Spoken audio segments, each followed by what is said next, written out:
And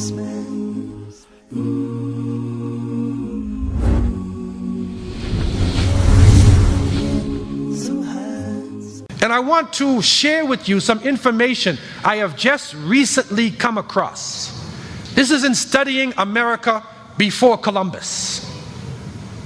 And what you have to understand is that when Columbus came to the shores in the Caribbean, he came into the Americas that have been populated by people for somewhere between 30,000, maybe even 50,000 years. People have been living here. It was not a wilderness with a few savages running around in a few tents. That's not how it was. The honest historians will tell you that the Americas was populated by people who had a high level of civilization. And civilization is not just based on big buildings and crowded cities, because we know the danger of living in big buildings and crowded cities. The people who were living in this part of the world had a high level of health. They were physically fit. They were growing the crops of the land, corn, potatoes.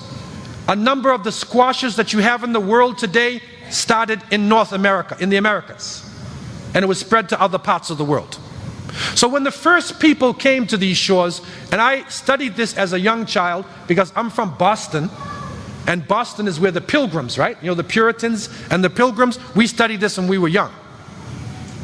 When the Pilgrims landed on the shores, they were running from the bubonic plague.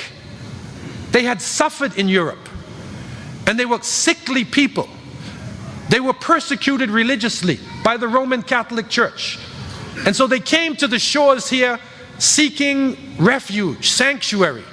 And the people of these lands took them in and showed them how to survive.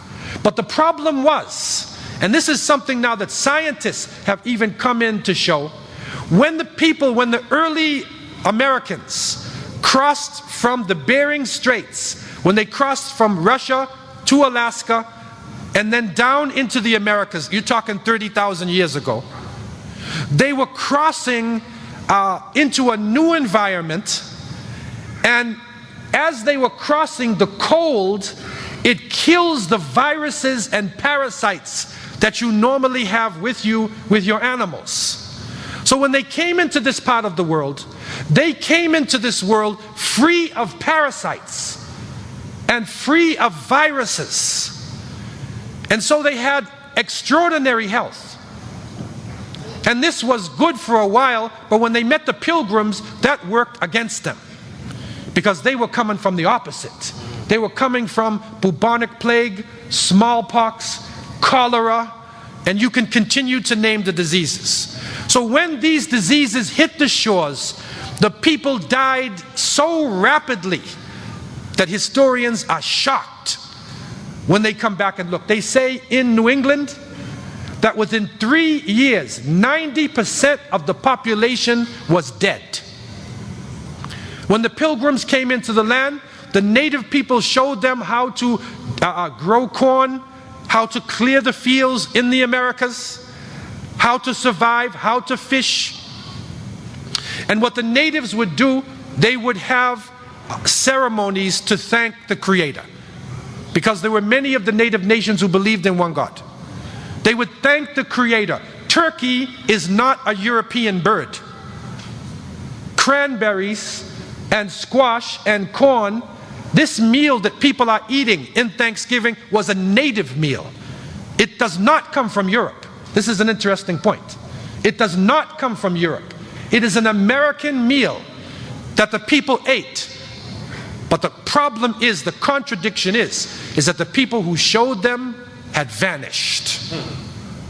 And the ones that were left were made slaves, and they were colonized. They were put in prison camps. That is the reality. And so on the Thanksgiving time, there's usually not a ceremony involved in this. So we don't have to worry about a ceremony. It's usually just people coming together with their families. If you have time off, it's good to come together with your family like you do in other times. But for us, there is no ceremonies. There is nothing religious, especially religious about this. The Prophet ﷺ has given us our sunnah. We have our Eids, we have our way. Every time you eat food, it's Thanksgiving. You should be, when you're saying Bismillah, Alhamdulillah, you're thanking Allah subhanahu wa ta'ala every time we eat. But it's important to understand what is happening in this part of the world, to know the history of this land, and to understand that even amongst the native people were Muslims. There were those who believed in one God, and there were also those who met Muslims who crossed the Atlantic before Columbus. And we have proof of this. And you will see even after Columbus's time, you will see amongst the Cree Nation and the Seminole Nation in Florida, you will see Muslims, people who ran away, African Muslim slaves, Indian tribal slaves, ran to the nations, they hid in the swamps, and they formed the Seminole Nation. And if you read a book called Black Indians, you will see literally people dressed like Muslims. The Cherokee Nation, amongst them was strong belief in one God. And Robert Crane, who was a part Cherokee and who served on a presidential committee with the native population, he went to his elders and found out that they used to face east, and they would begin their prayers by saying, Ya Allah. That Islam was here amongst the native people, and it is part of this land. So you are not a foreigner. You're not an alien. We are part of the belief in one God, which has been shared by people not only in the East, but right here in the Americas. Allah Azza wa Jalla has told us, وَلَقَدْ بَعَثْنَا فِي كُلِّ أُمَّةٍ رَسُولًا أَنْ يَعْبُدُوا اللَّهَ وَاجْتَنِبُوا الطَّاغُوتَ. Verily we have sent to every nation, Adat al-Hasa, every nation, kullu, has received a messenger that they worship Allah and they stay away from Taghut, those who want to be worshipped in the place of Allah. And so it is a positive thing for us. If we understand this situation, we are not a minority here. There are many people who have good belief in God, who have good character still left. People want to have their families. There are many people who believe in prayer, who believe in modesty. They might not tell you, but inside of themselves, they know that it's right. It's only for us to have patience in the struggle that we are going through now. Have patience and hold. Allah subhanahu wa ta'ala told to Ibrahim, وَإِنْ عَاقَبْتُمْ فَعَاقِبُوا بِمِثْلِ مَا عُوقِبْتُمْ بِهِ وَلَئِنْ صَبَرْتُمْ لَهُوَ خَيْرٌ لِلصَّابِرِينَ. That if you are done wrong, then give back to him what he gave to you.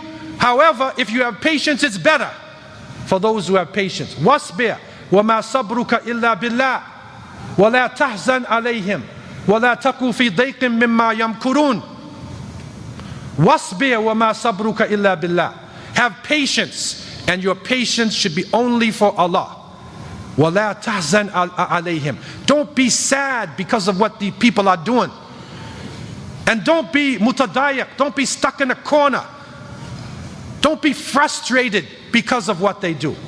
Inna Allaha ma'a alladhina taqaw walladhina hum muhsinun. Allah is with those who have taqwa, those who have the consciousness of God, and those who are righteous. May Allah subhanahu wa ta'ala help us to be of those who are righteous and have taqwa. May Allah help us to raise our children with wisdom. May Allah protect the children of the Ummah of Muhammad sallallahu alaihi wasallam from these strange ceremonies. And may Allah give us the strength to make alternatives.